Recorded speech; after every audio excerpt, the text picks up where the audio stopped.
हम हर दिन यही पीते हैं, लेकिन क्या आपको पता भी है आपकी हर एक घूंट में लाखों खतरनाक चीजें छुपी हुई है। लेकिन एक छोटी सी मशीन चुन चुन के इन चीजों को बाहर निकाल सकती है, हमारे घर में लगा वाटर प्यूरिफायर। एक्चुअल में देखा जाए तो वाटर प्यूरिफायर पानी साफ करने की मशीन नहीं बल्कि एक हाई प्रेशर मशीन है।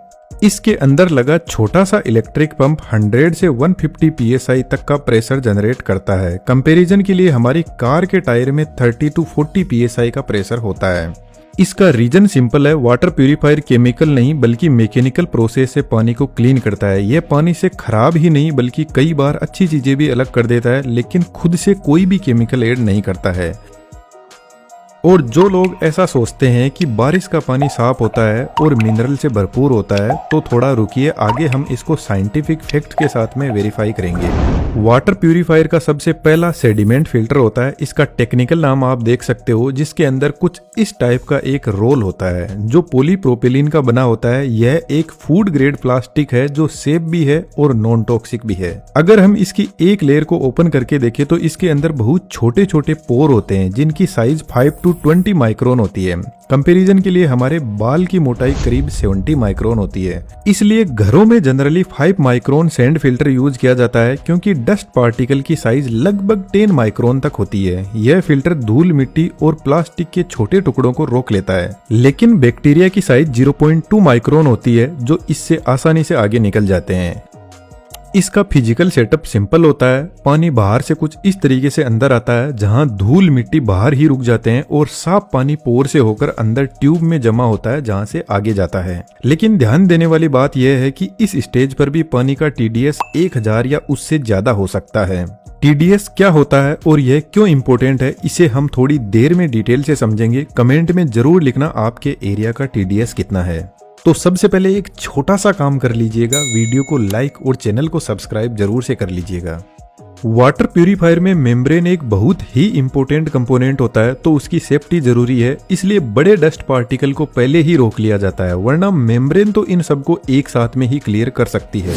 दूसरा इंपॉर्टेंट कंपोनेंट होता है प्री कार्बन फिल्टर। यह भी एक कार्ट्रिज में लगा रहता है, लेकिन असल में यह कोकोनट सेल या लकड़ी से बना एक्टिवेटेड कार्बन होता है, जिसमें छोटे छोटे ग्रेन्स को ऐसे सेट किया जाता है। कोकोनट सेल को ऑक्सीजन की एब्सेंस में हाई टेम्परेचर पर हीट किया जाता है ताकि वह जले नहीं और कार्बन एक्टिवेट हो सके। जब कार्बन एक्टिवेट होता है तो इसके अंदर हजारों छोटे छोटे होल्स और टनल बन जाते हैं। सिर्फ 1 ग्राम एक्टिवेटेड कार्बन के अंदर मौजूद इन टनल्स का टोटल सरफेस एरिया 800 से 1200 स्क्वायर मीटर हो सकता है, लगभग एक क्रिकेट पिच जितना बड़ा। एक्टिवेटेड कार्बन एक माइक्रोस्कोपिक अट्रैक्टिव फोर्स क्रिएट करता है, जिसे वंडरवॉल फोर्स कहते हैं। जैसे बंद कमरे में रखे फर्नीचर पर डस्ट अपने आप चिपक जाती है, वैसे ही जब पानी कार्बन की टनल से गुजरता है तो organic chemical, pesticide, humic substance, bad smell और सबसे इम्पोर्टेंट क्लोरीन के मोलिक्यूल कार्बन के अंदर ट्रैप हो जाते हैं। क्लोरीन म्युनिसिपल वाटर में जानबूझकर ऐड की जाती है ताकि पानी खराब न हो। नॉर्मल मात्रा में यह ह्यूमन बॉडी के लिए ज्यादा हार्मफुल नहीं है। लेकिन आरओ मेम्ब्रेन जो थिन फिल्म कंपोजिट पॉलीमाइड की बनी होती है, यह क्लोरीन के लिए बहुत सेंसिटिव होती है। क्लोरीन मेम्ब्रेन को केमिकली डैमेज कर सकती है, इसलिए प्री कार्बन फिल्टर का सबसे बड़ा काम क्लोरीन को पहले ही रिमूव करना होता है। इसके आगे कार्बन ब्लॉक एक और फिल्टर होता है। इसको कोकोनट सेल के एक्टिवेटेड कार्बन का बारीक पाउडर बनाकर कार्टेज में सेट किया जाता है। यह भी क्लोरीन और इम्प्योरिटीज को फाइनल तरीके से एब्जॉर्ब करता है। अब तक पानी से ज्यादातर इम्प्योरिटीज अलग हो चुकी है, लेकिन कार्बन फिल्टर के बाद में बची हुई इम्प्योरिटीज को रिमूव करना काफी कॉम्प्लिकेटेड हो जाता है। इस स्टेज पर पानी आता है एंटी स्केलेंट फिल्टर के पास में। यह कोई फिल्टर नहीं होता, इसको हम थोड़ा आगे समझेंगे। पानी यहाँ से बूस्टर पंप में जाता है, क्योंकि आरओ मेम्ब्रेन लगभग 15 बार यानी अप टू 220 psi के प्रेशर पर काम करती है, और इतना प्रेशर बूस्टर पंप ही जनरेट कर सकता है। यह पंप सेंट्रीफ्यूगल पंप से बिल्कुल अलग होता है। सबसे पहले पानी इस चेंबर में एंटर करता है और कलेक्ट होता है। इस चेंबर के नीचे वॉल हाउसिंग लगी रहती है। वॉल हाउसिंग के ऊपर होल्स बने रहते हैं और पीछे की तरफ रबर लाइक फ्लेक्सिबल PTFE वोल्स लगे रहते हैं। जब वोल थोड़ा सा नीचे की तरफ पुल होता है तो यह होल से दूर हट जाता है और पानी नीचे फ्लो करने लगता है।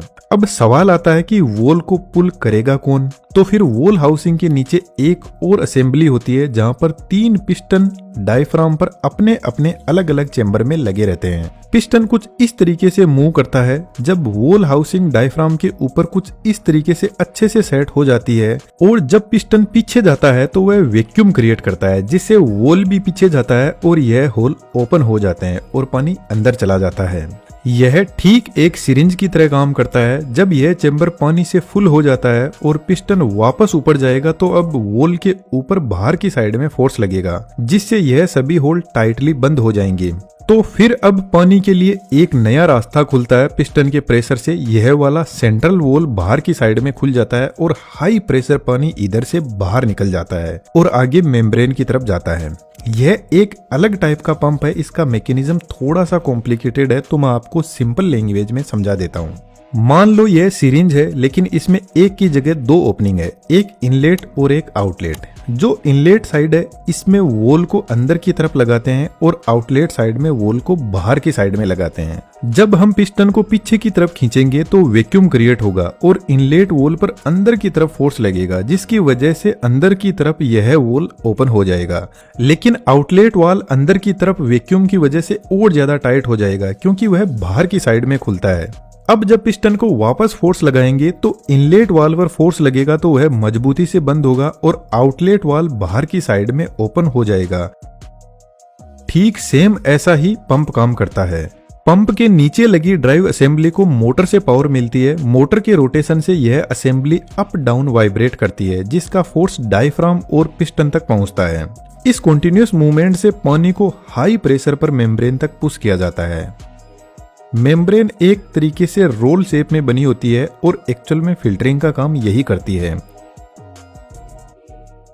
सबसे ऊपर पॉलीमाइड की लेयर होती है और इस लेयर के अंदर 0.0001 माइक्रोन या 0.1 नैनोमीटर साइज के पोर होते हैं।